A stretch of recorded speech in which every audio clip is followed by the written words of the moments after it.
Good morning! Magluto tayo guys ng apretada. Ito ay para sa aming church guys, sa mga workers. 3 kilo guys itong iluluto ko kasi medyo marami ngayong kakain. Kaya 3 kilo. So pagkakasyahin ko na lamang kasi nga medyo wala kaming budget. Minsan ay nag-aabono, minsan naman ay hindi nag-aabono. Ayan, gisa-gisa na tayo guys ng bawang. Mas masarap guys pag maraming bawang. Tapos ayan, medyo i-brown natin. Isunod natin ang sibuyas. Pinirito ko na kanina guys yung patatas. At saka yung carrots. Saka yung bell pepper.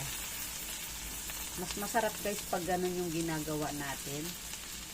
So mahaba naman yung oras ko. Kaya pinirito ko na kanina yung aking patatas, carrots, at bell pepper.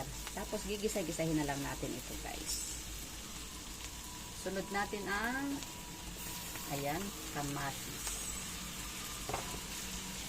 Then para matunaw agad yung kamatis guys, para maluto agad yung kamatis, para mabilis lumambot, lagyan natin ng asin. Kanya-kanyang style guys, pero wala naman masama kung ito ay inyong susundin. Ayan, gisa-gisa na natin and maya-maya ilagay natin yung ating chicken. Pagluto na yung ating mga sangkat na sibuyas, bawang at kamatis.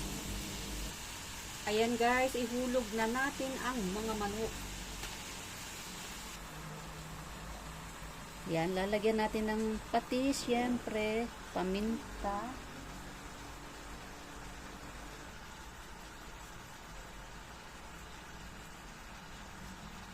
Para lumasa.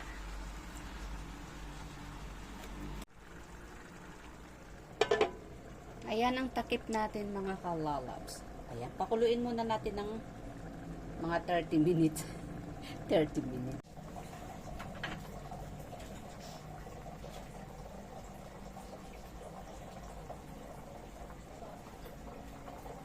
Nilagyan ko na guys ng 4 cubes. Tsaka ng magic sarap para mas malasa. Ayan, palalambutin na lang natin itong chicken guys. Tapos lalagyan natin ng tomato paste. Hindi ko na siya nilagyan ng tubig guys kasi mas masarap ang apretada guys pag walang sabaw. Pero ayan ay maiiga. Tapos konting sauce lang yung ititira natin para naman may sabaw sila. Kasi yung mga workers natin guys, syempre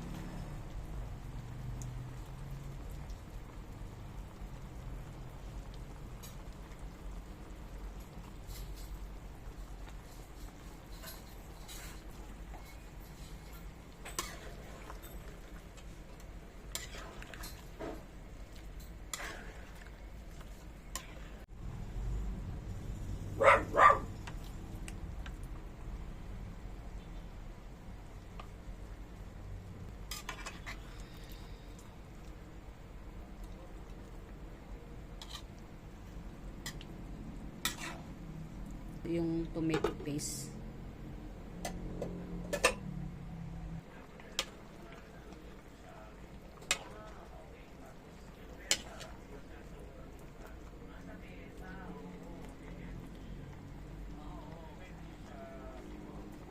Ayan guys, luto na yung ating chicken apretada. Tinikman ko na, nilagyan na natin ng toyo ng tomato paste. Ilalagyan na natin yung ating piniritong patatas, carrots kaninang umaga.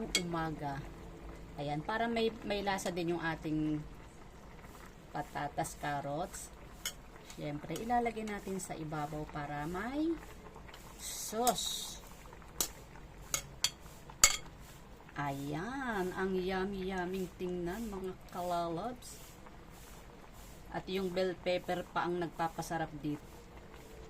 Oh, di ba? Egg ngayon kasi Lagi naman silang nakakakain ng egg sa bahay. Sin yan. Wait lang, daddy ah.